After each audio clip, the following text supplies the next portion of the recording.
Louisiana, the Magnolia Grove plantation sat on the edge of the Achafalaya Basin, where civilization ended and the swamp began. It was a world of sigh, pressed trees draped in Spanish moss, black water hiding alligators and cottonmouths, and a darkness so complete that men disappeared into it, never to be seen again. One night, a 13-year-old girl named Elara fled into that darkness. She wasn't running blind. She ran towards something her mother had whispered to her years ago with her dying breath. Asterisk if they ever go. Me for you, child. You run to the old woods. Follow the marks I showed you. Find the safe places, and you survive. Asterisk. Elara's mother, Cora, had died years earlier. The official story was fever, but Elara knew the truth. Her mother had been beaten to death by the overseer for insolence for asking for medicine for her sick child. And now, at 13, Elara had committed her own unforgivable sin. She had looked Master Holloway's son in the eye and said asterisk no asterisk when he cornered her in the barn. She knew what happened to girls who said no. She had seen it. She had heard the screams from the big house. She knew that tomorrow, or the next day, they would come for her. And there were fates worse than death, so Elara ran. Behind her, dogs barked in the distance. Torch flickered, men shouted orders, but Elara had a head start, and more importantly, she had knowledge. Her mother had spent years teaching her the secret geography of the swamp, which paths were solid, which were traps, where the gators nested, where the quicksand waited ... By midnight, the sounds of pursuit had faded. Elara was deep in territory that even the slave catchers feared. This was the old forest, untouched wilderness that predated the plantations and would outlive them. She ran until her lungs burned and her legs gave out. She collapsed against a massive cypress, gasping for air, her heart hammering. She was bleeding from cuts and scratches, her dress torn. She was terrified, but she was free for now. As her breathing slowed, Elara became aware of something strange, marks on the tree's fresh cuts in deliberate patterns, boot prints in the mud, far too large to be from any man she ever seen, and bones, animal bones picked clean, arranged in at piles. Someone was living out here. Someone was watching. Before we continue, don't forget to subscribe to the channel and comment which city you're listening from. Thank you, and let's keep going. At dawn, Reginald Holloway stood on the veranda of his plantation house, his face red with fury. His son, James, stood beside him, nursing a black eye. Elara had fought back before she ran. "Five men," Holloway said to the group assembled before him. "I want 5 of my best. You bring that girl back. I don't care what condition she's in. Alive is preferable, but dead is acceptable. Would I? Asterisk not asterisk acceptable is her getting away with this." The 5 men who stepped forward were the most feared slave catchers in the parish. First was Silas Rourksguard, mean, and in his 40s, a man who had spent 20 years hunting human beings through swamps and forests.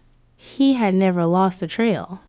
Second was Elias Preacher Vance, called so for quoting Bible verses while torturing captured runaways. He believed slavery was divinely ordained and that he was doing God's work. Third was Leon Favre, a Cajun tracker who knew the swamps better than any white man alive. He cowled. He followed a trail 3 days old through water and had personally captured over 100 runaways. Fourth was Caleb Shaw, young and eager to prove himself at 23. He had already killed 2 slaves who tried to fight back during capture and wore their teeth on a cord around his neck. Fifth was Hiram Stone, the quietest and most dangerous of the group. Stone didn't talk much, he just killed efficiently. He was the one they sent when someone needed to disappear permanently. The trail starts at the east edge, Holloway told them. She's headed toward the basin, Favre nodded. I know it. Dangerous as hell. Water moccasins thick as your arm, gators that'll take a man whole, quicksand that'll swallow a horse. Then you'll be careful, Holloway said, but you'll bring her back. There's $100 for the man who finds her, and another 100 if she's alive enough to be punished properly. The 5 men smiled. $200 was a fortune, more than most men made in a year. They set out at first light, armed with rifles, knives, rope, and tracking dogs. They were confident. They were professionals. They had done this 100 times before. None of them would see the plantation again. Elara found the cabin around midday. It was deep in the swamp, built on a rare piece of high ground, surrounded by black water and twisted trees. The structure was old, built from cypress logs, weathered to gray. Half the roof had collapsed.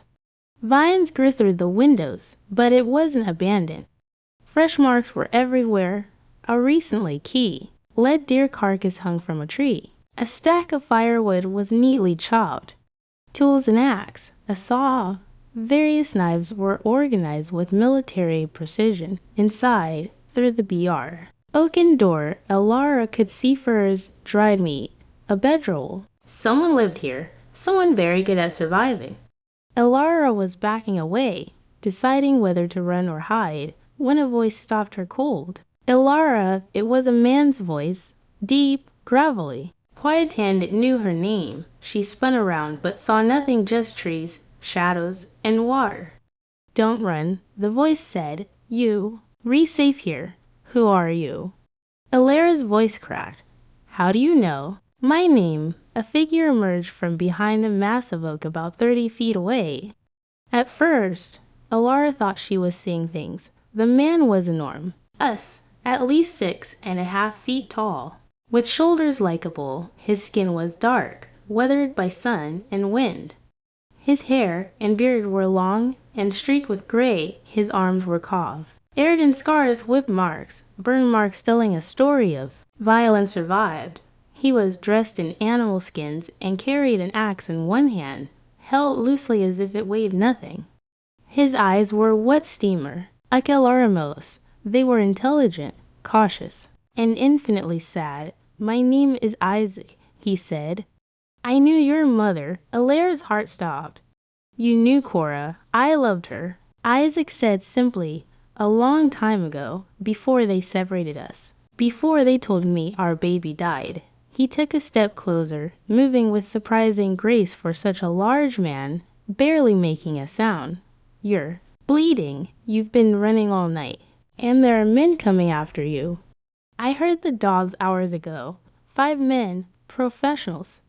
How do you know? Because I used to be one of them. Isaac gestured toward the cabin. Come inside. I'll tend your wounds, and then I'll explain. We don't have much time. They'll reach this area by nightfall. His expression darkened, and when they do, they won't leave. Inside the cabin, Isaac worked with quiet efficiency. He cleaned Elara's cuts with boiled water, wrapped her swollen ankles, and gave her dry venison and clean spree, NG water while she ate. He taught. Isaac had been born a slave. His first master, a military colonel, had trained him as a tracker and hunter. I could follow any trail. She said, animal or human. I could move through a forest without sound. I could kill silently. The colonel used me to hunt deserters. Then he sold me to a man in Louisiana who used me to catch runaways. His voice was flat, emotionless. I caught over. -1 people in 3 years. Men, women, children. I brought them back. Some were whipped, some were sold, some were killed. I told myself I had no choice. But that's a lie. I always had a choice. I just chose survival over honor. He stared into the fire. Then I met Cora. She was at the Holloway plantation. I was there delivering a call to run away. I saw her in the fields, and something in me changed. She was beautiful, strong, defiant in small ways only another slave would notice. We fell in love. Dangerous love. Impossible love, but real. Isaac's hands clenched. When she got pregnant, we were terrified, also happy. For a moment, we imagined a future. Maybe we could buy our freedom, raise our child. Some are safe, but Holloway found out. He was furious. He didn't want his property breeding with an outsider. So I was sold to a plantation in Georgia, 300 miles away, and Cora ... they told me she lost a baby, stillborn. I believed them for years. Then the war started. My new master joined the Confederate Army and took me with him as a servant during a battle near New Orleans. There was chaos artillery, men dying everywhere. I saw my chance. I killed my master, took his knife and boots, and disappeared into the swamp. I've been here ever since. Isaac looked at Elara, and she saw tears in his eyes for the first time. I only learned the truth a few months ago. A runaway pastor here, a man from Holloway's place, he told me about Cora, told me she died years back, told me about her daughter, a girl named Elara, about 13, who looked just like her mother. I didn't believe it at first. I thought my child had died, but the more he described why, the more I knew they had lied. You were alive. You were a slave at Holloway's, just like your mother. And I had been living 20 miles away for months, not knowing. Isaac reached out slowly and touched Elara's hand. His hand was massive, rough, scarred, but gentle. I am your father, he said, and I am so sorry I wasn't there to protect you or your mother. Elara stared at this giant stranger who claimed to be her father. Part of her wanted to run, part of her wanted to scream. But another part, the part that remembered her mother's whispered words about the four, saying about hidden marks and safe places, recognized the truth. Mama said, Elara whispered, her voice barely audible. She said if I ever needed help, the forest would protect me. She taught me the paths, the markers ... She was leading me to you. Isaac nodded. She always was smarter than anyone gave her credit for. Outside, in the distance, a dog barked. Isaac stood immediately, all emotion draining from his face, replaced by cold calculation. They're closer than I thought. We have maybe 2 hours before they reach this area. 2 hours to prepare. Prepare for what? Elara asked. Isaac picked up his axe and smiled, but it wasn't a kind smile. It was the smile of a predator who had been hiding too long and was finally ready to hunt again. For war, he sighed. I've been running for months, hiding, avoiding conflict. But they've made a mistake. They've come after my daughter. And for that, they're going to die for the next hour and a half. Elara Washington. Her father transformed the forest into a killing ground. Isaac moved with purpose, setting traps with the expertise of a man who had spent decades perfecting the art of death. He explained each one calmly, as if teaching a lesson. First principle, he said, is to control the terrain. They think they're hunting us, but we're hunting them. We leave obvious signs in some places. No, signs in others. We make them think they're choosing their path, but really, we're choosing it for them. He showed her a snare that would yank a man upside down. Vine is stronger than rope if you know which kind. A man hanging upside down loses the ability to think clearly within 30 seconds. He demonstrated a deadfall trap, a massive log balanced on a trigger. When they step here, the log comes down like the hand of God, kills instantly. He pointed to a patch of swamp that looked solid, but wasn't. This is a sink. The mud goes down 8 feet. A man who steps in will struggle, and struggling makes you sink faster. The key is not to fight it, but panicked men always fight. He indicated patches of innocent-looking greenery. That's poison ivy mixed with devil's nettle. Touch it, and your skin blisters within minutes, painful enough to make a man careless. Careless men make mistakes. Finally, he took her to a narrow path between 2 enormous trees, rigged with a nearly invisible tripwire. When triggered, it releases a sharpened branch that swings at head height with enough force to kill. This is excessive, Isaac admitted, but I want them to be afraid. Fear makes people stupid. As the sun began to set, Isaac led Elara back to the cabin. You'll stay inside, no matter what you hear, no matter what happens. Why? You stay quiet and hidden. Understand. I want to help. You help by staying alive, Isaac said firmly. That's all I need. These men are coming to take you, to hurt you, to drag you back to a life of suffering. I won't allow that. But I need to know. You're safe while I work. Elara nodded. Mama used to tell me you were a good man. She said if I ever met you, I should trust you. Isaac's eyes glistened. Your mother saw a better version of me than actually existed, but for her memory, and for you, I'll try to be that man. He handed her a knife. Just in case, if anyone but me comes through that door, you use this. Aim for the throat or the belly. Then he melted into the forest, disappearing so completely that Elara couldn't tell where he'd gone even though she'd been watching. The last light faded. The hunt began. Silas Rourke was the first to die. He was leading the group, following the dogs. The trail had been easy at first, but for the last hour, it had grown strange. The dogs kept losing the scent.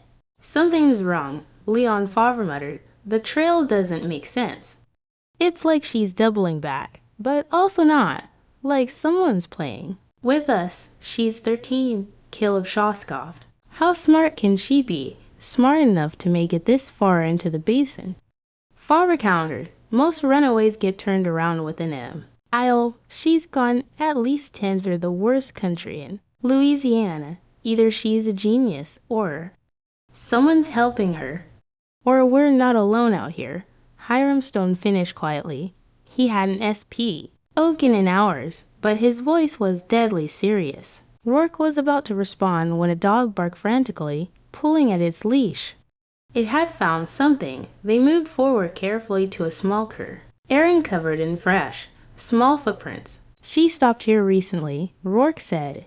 She can't be more than. The world exploded. A massive log, 3 feet in diameter and -1 feet long, swung down from the trees like a battering ram. It hit Silas Rourke in the center of his chest with over 1,000 pounds of force. Every rib shattered. His sternum caved in. The impact launched his body backward through the air. He crashed into a tree trunk and fell to the ground in a broken heap. The 4 remaining hunters stood frozen. Elias Vance ran to Rourke, CH, ecked for a pulse, and looked up, eyes wide. He's dead. He's gone. Trap. Favre said, voice shaking, that was a trap. Someone said a goddamn trap. The girl couldn't a Caleb be. Egan, it wasn't the girl, Stone interrupted, looking around the darkening forest with the expression of a man who just realized he was prey. There's someone else out here who knows what they're doing. We need to go back. Vance said, this is wrong. We're not going back empty-handed. Caleb snarled.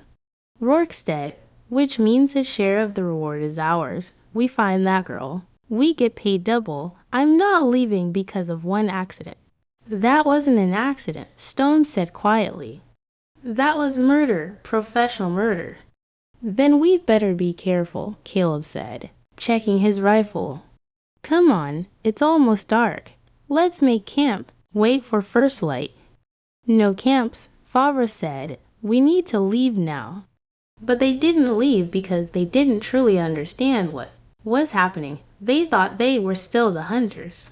They were wrong. Elias Vance and Leon Favre died together about 2 hours after sunset. They had split off, trying to circle around to cut off escape routes. Favre was in front, using his knowledge to navigate in the dark. Vance followed, muttering prayers. This feels wrong, Favre whispered. The ground here feels wrong. He was right, but he realized it too late. Isaac had prepared this section of swamp meticulously. He had identified a natural sinkhole where mud went down 8 feet or more, then carefully aided a false surface of woven branches and moss, covered with leaves to look like solid ground. Next to it, he left a path that looked dangerous but was actually safe.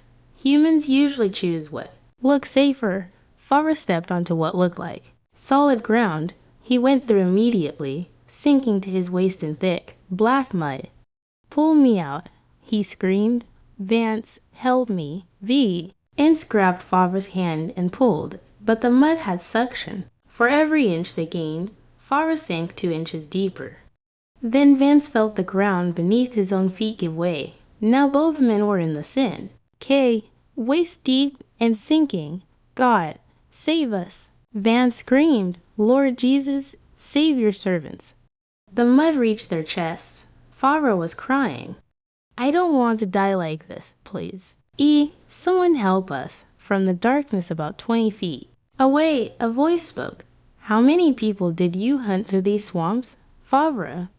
How many did you drag back to be whipped or killed? How many? And what children did you separate from their parents? Vance's eyes went wide. Who's there? Show yourself. How many sermons did you preach while torturing human beings? The voice continued, addressing Vance now. Did you really believe God sanctioned what you did? The mud reached their shoulders. Please, Favre begged, I'll do anything. I'll let the girl go. I'll never hunt again. Just pull us out. You're right, the voice said. You'll never hunt again. The mud reached their necks. Both men were screaming now, raw, animal terror. They clawed at the mud, at each other, fighting for every breath. The mud reached their chins. Our Father, who art in heaven, Vance gasped. Hallowed be thy. The mud covered their mouths. For another half-minute, their hands remained above the surface, grasping at air, at nothing, at hope that didn't exist. Then the hands sank beneath the black water. The swamp was silent again. Isaac stood in the darkness, watching the place where 2 men had just died. He felt nothing now. Satisfaction, no guilt, just cold emptiness. These men had chosen their path long ago, and paths have endings. He turned and moved silently toward where he knew the last 2 hunters would be. Caleb Shaw died fighting. He was young, arrogant, and stupid enough to believe he could survive this. When Vance and Favre didn't return, when screams echoed through the swamp, Caleb pulled his rifle and started moving. We need to leave, Hiram Stone said quietly. We need to leave right now. Go to hell, Caleb snarled. Someone's out here, one man. We're armed. We'll kill him. Find the girl and collect our money. This isn't about money anymore, Stone said.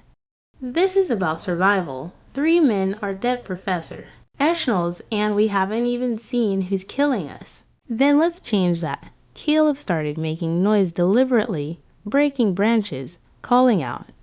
Hey, you out there, you think you're clever, you think you're a ghost, show yourself. Fight me like a man, Stone sighed. He'd always thought the kid would get himself killed through sheer stupidity. I'm going back to the place. Plantation, you want to stay and die. That's your choice. Coward, Caleb spat. Stone shrugged. Better a live coward than a dead hero. He turned and started walking back the way they'd come. Caleb watched him go, then turned and shouted into the darkness again. Come on, I know you're listening. You want to protect that little slave girl. You think you're her hero. I'm going to end her, and when I do, I'm going to. He never finished the sentence. Isaac came out of the darkness like a force of nature.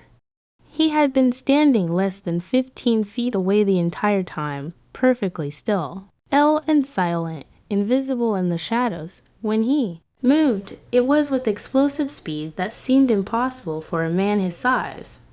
Caleb tried to bring his rifle up. Isaac hit the barrel, knocking it aside. The rifle fired into the air. Caleb dropped the gun and pulled his knife, the knife he'd used to kill 2 slaves. Isaac caught his wrist. Caleb was strong, young, and but Isaac's grip wasn't human. He twisted, and Caleb's wrist bones snapped like dried twigs. The knife fell. Caleb screamed and tried to punch with his other hand. Isaac caught that wrist, too. For a moment, they stood there. Caleb held helpless, staring up at the enormous man who had appeared from nowhere. You were saying something, Isaac said quietly. About what hour? That you were going to do to my daughter, please. Caleb whimpered. Finish the sentence, Isaac said. I want to hear it. What were you going to do to a 13-year-old girl, Caleb? B was crying now. I'm sorry, I didn't mean. Yes, you did. Men like you always mean it. You hunt children through swamps. You wear their teeth around your neck. Isaac glanced at the cord of teeth. How? Many a two. Their names. I don't. Isaac. Squeezed the broken wrist. Caleb screamed. Their names. Daniel and Marcus. Their names were Daniel and Marcus. They tried to fight when we caught them. I had to. You didn't have to do anything, Isaac said. You chose to, just like you're choosing to die right now. Isaac released one wrist and, in a single fluid motion, grabbed the knife from the ground. Before Caleb could react, Isaac drove the blade up under his rib cage, angling toward the heart. Caleb gasped, eyes wide, blood pouring from his mouth.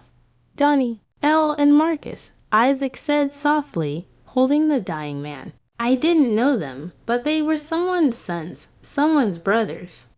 And you took them from the world. Caleb's legs gave out. Isaac lowered him to the ground gently, almost kindly. I want you to know, Isaac said, that you died for nothing. You died because you were greedy and cruel, and in 100 years, no one will remember your name. Caleb Shaw's eyes went empty. Isaac pulled the knife out, wiped it clean, and took the cord of teeth from around Caleb's neck. He would bury them properly with a prayer for the young men they belonged to. Then he heard a gunshot far in the distance. Back toward the plantation, Hiram Stone was making his escape. But Isaac had planned for that, too. Hiram Stone W. as the most dangerous because he was the smartest. He knew when to fight and when to run. Right now, running was the only logical choice. He moved quickly but carefully, testing every step, check, in every shadow, his rifle ready. He had almost reached the edge of the basin, almost made it back to safe territory, when he saw the marks, fresh blazes on trees, a clear trail pointing T. He way. Every instinct screamed it was a trap, but the alternative routes were underwater or blocked. He had to choose, trust the trail or forge a new path in complete darkness. He chose the trail. It led him to a narrow path between two massive cypress trees, so close he had to turn sideways to squeeze through. Halfway through, his foot caught on a tripwire. Stone heard the snap and threw himself forward with desperate speed. A sharpened branch swung through the space where his head had been a split second earlier, missing him by inches. Stone hit the ground hard, led, and came up with his rifle ready. He was alive. He'd avoided the trap. Smart, a voice said from behind him. Stone spun, bringing the rifle around. Isaac was standing 15 feet away, axe in one hand, knife in the other, in the moonlight. He looked like a giant from a nightmare. You're the first one to avoid a trap, Isaac said conversationally. The others walked right into them. You're different, professional. I don't want trouble, Stone said, keeping the rifle pointed at Isaac's chest. I'm leaving. The girl can go. The job's done. I just want to walk away. I can't allow that. Why not? I haven't hurt anyone.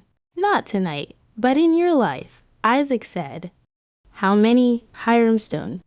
Stone was quiet for a moment. Then, surprisingly, he smiled. Not a happy smile. You know my name. You've been watching, planning. I ask you a question. How many? I stopped counting at 50, Stone admitted. Probably over 100 by now. Men, women, children. I brought them all back. I told myself it was just a job, just business. But you and I both know that's a lie. He looked Isaac in the eye. I've been doing this for 15 years, and you know what I learned. This system we live in, slavery, brutality, treating human beings like property, it makes monsters of all of us. Black, white, doesn't matter. It corrupts everything it touches. Then why keep doing it? Because I'm good at it. Because it pays. Because ... Stone's voice dropped. Because I stopped feeling things a long time ago. Guilt, remorse, empathy, they all just went away, and without them, there's only survival and money. Is that supposed to make me pity you? No, I'm explaining why I'm going to kill you. Stone pulled the trigger. The riff. Lemus fired. In the damp swamp, gunpowder absorbed moisture. Misfires were common. Stone knew this. He was prepared. He dropped the rifle and pulled two pistols from his belt. Kept dry for this reason. Boo. T. Isaac was already moving. He closed the 15-foot gap in less than 2 seconds, swinging his axe in a horizontal arc.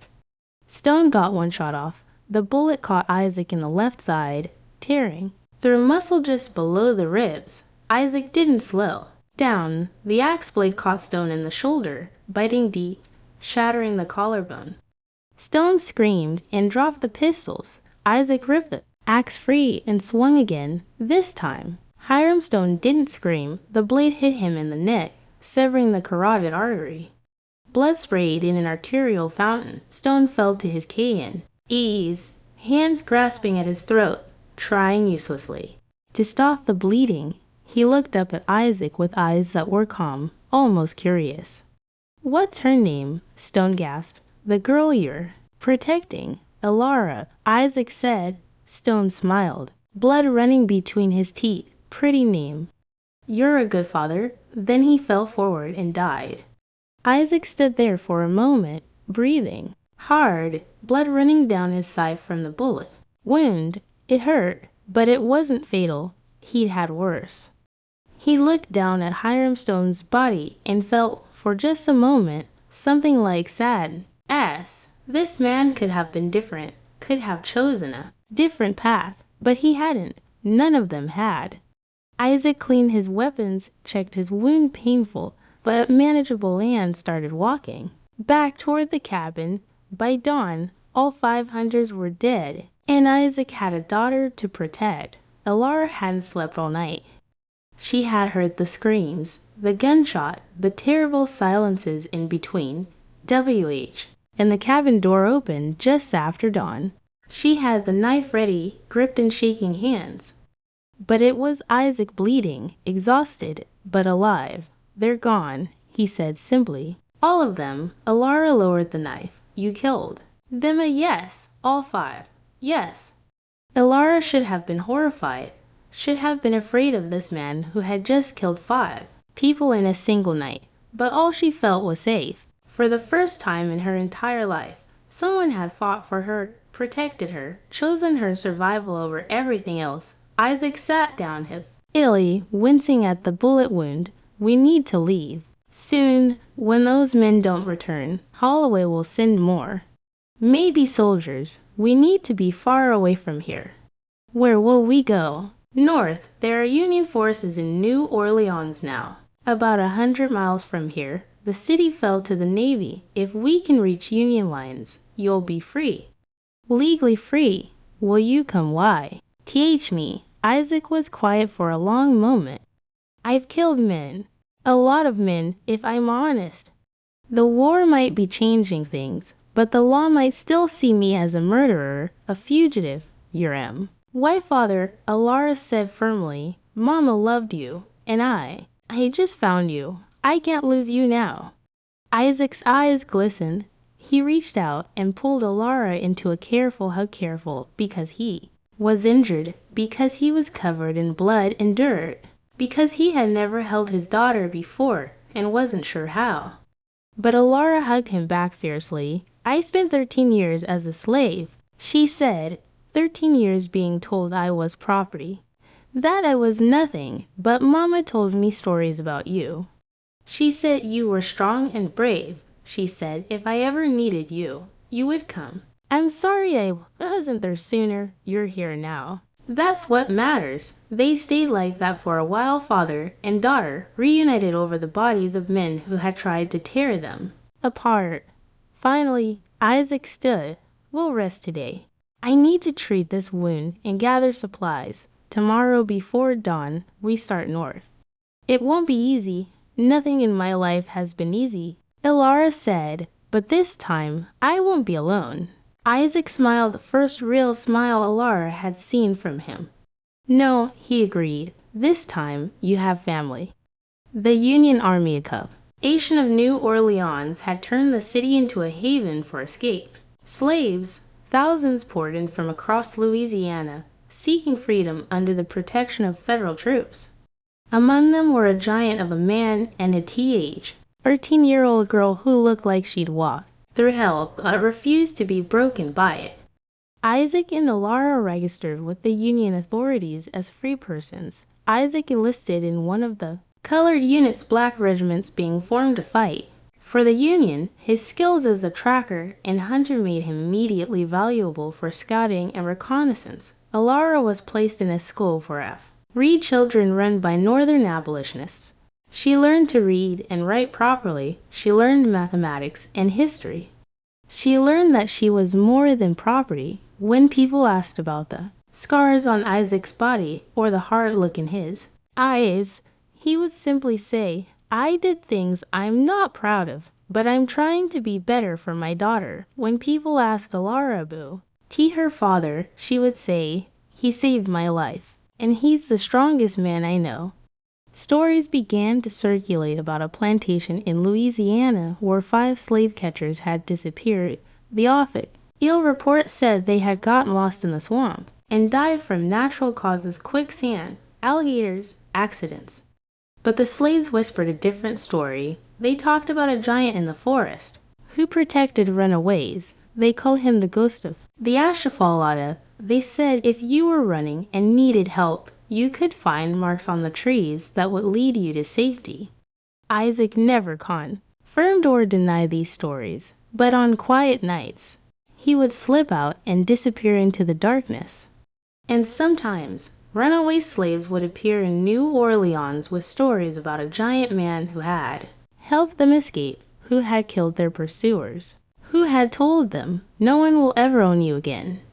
The war would continue for 3 more years. Isaac would fight in multiple battles, earn commendations for bravery, and survive wounds that should have killed him. Elara would grow up to become a teacher, dedicating her life to educating free children throughout the South. And on quiet evenings, father and daughter would sit together, and Elara would ask, "Tell me about Mama." And Isaac would tell her everything about Cora's strength, her intelligence, her love, her sacrifice, and he would end every story the same way. "She loved you more than anything in this world, and she would be so proud of the woman you're becoming." When the war ended and the 13th Amendment was ratified, abolishing slavery throughout the United States, Isaac and Elara stood together in the streets of New Orleans with thousands of other freed people, celebrating freedom. "We did," Elara said, holding her father's hand. "We did," Isaac agreed. "Thanks to your mother's courage and your strength, we made it to the other side." What happens now? AC looked at his daughter, 17 years old now, educated, free, with an entire life ahead of her that she could choose for herself. "Now," he said, "we live, really live, not survive, not endure. Live, and they did. Historical note. This story is fiction, but it reflects real dynamics of the slavery era. The Achafalaya Basin was indeed a place where runaways could disappear. Escaped slaves did hide in swamps and forests using knowledge of the terrain to evade capture. Some did fight back against their pursuers, though these stories were often suppressed or distorted. The color. Troops were a real organization. Nearly 24,000 black men from Louisiana enlisted to fight for the Union, many having been slaves mere months before taking up arms. The violence in this story is harsh, but it's important to remember that the violence of slavery itself was far worse and lasted for centuries. For every Isaac who fought back, there were thousands who suffered in silence. Their names are mostly lost to history, but their strength that goes forward to us today.